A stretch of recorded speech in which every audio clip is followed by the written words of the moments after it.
It's an absolutely gorgeous day here in Montana, so I thought I would do a little video outside, see how that works. Under the apple tree here, I'm looking at a couple pieces of gold that I wanted to talk about.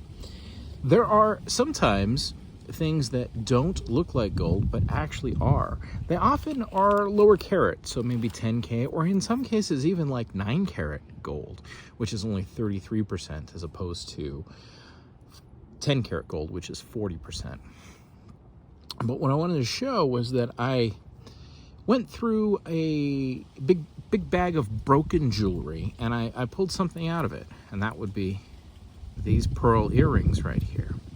And if we have a look, and one of the cool things about these is that they're not only quite pretty and they have large pearls, but if you look very closely, very closely at these, you will find something very special.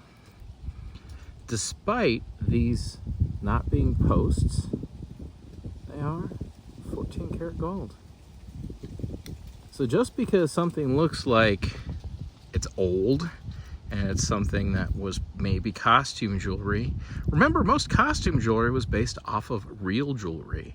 And in this case, we have a pair of 14 karat gold, lovely pearl earrings that I bought in a bag of quote unquote broken jewelry because they're just old and they look like they're costume jewelry, when in fact they are anything but costume jewelry.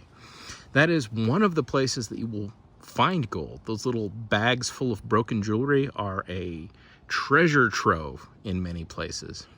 The other place, which is the thing that you saw here as the video started, is these pins right here. Now this is a pin that I have yet to research.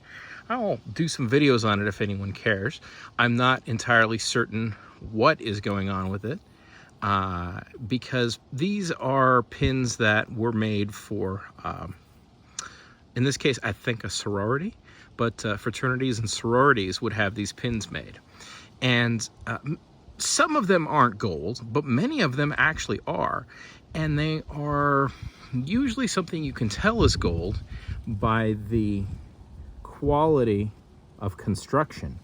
In this case, you can see how each of the individual seed pearls are set by somebody by hand. One tell for whether or not something is actually just costume jewelry is if those pearls are glued in there. If you ever see gemstones glued into a piece, you know right off the bat that it's not real. In this case, those being set tells me that at least the piece of metal that these pearls are set in is very likely to be solid gold. The piece underneath it may not be. Part of why these pieces are often not stamped with the gold content is because they're layered different types of gold. So the top piece could be 14 karat, the piece underneath it might be 10 karat, or even maybe 9 karat, and the piece underneath it might be gold fill. And they were put together in that regard. Usually, when you have one of this quality, and you can see here that this little Z is very nice, there's no indication that that's anything other than 10 karat or 14 karat gold. Usually these are solid gold, and generally 10 karat, maybe with a 14 karat piece.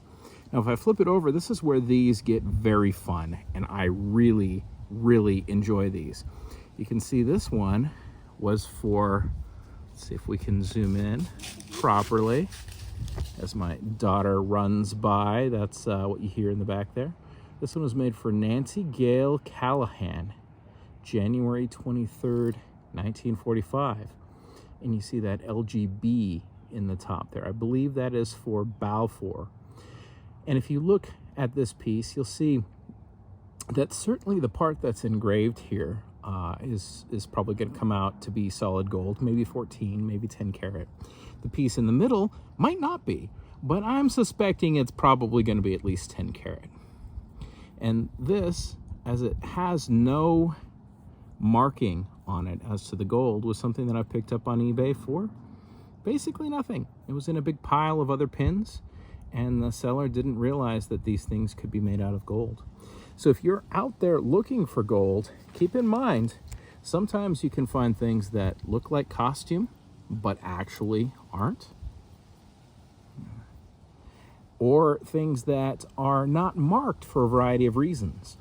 In the case of these sorority and fraternity pins, they're custom made by the sorority or the fraternity. And in terms of marking them with the gold content, that doesn't really matter. It's known that they are actually the gold content they are by the people who are purchasing them. And it's not something that is ever intended to be sold or traded or ever really leave the fraternity or the sorority. So when you're out and about, if you see a pin bin or a box of broken jewelry, have a little check through it and see if there might be something that's a little tidbit of gold here or there, or something that is entertaining. For example, as soon as I finish this video, I think I'm going to go look up the lady who had this pin and look up what the, I'm guessing, sorority was that this pin pertains to, and find out the meaning of it, which certainly provides me with a lot of entertainment. And if that's something that you're interested in, go ahead and add a comment, and I'll make a video about what I find on this pin. Make sure you like and subscribe, and if I can get enough followers on here, I can certainly continue to do this. And I'm hoping you're having a great day.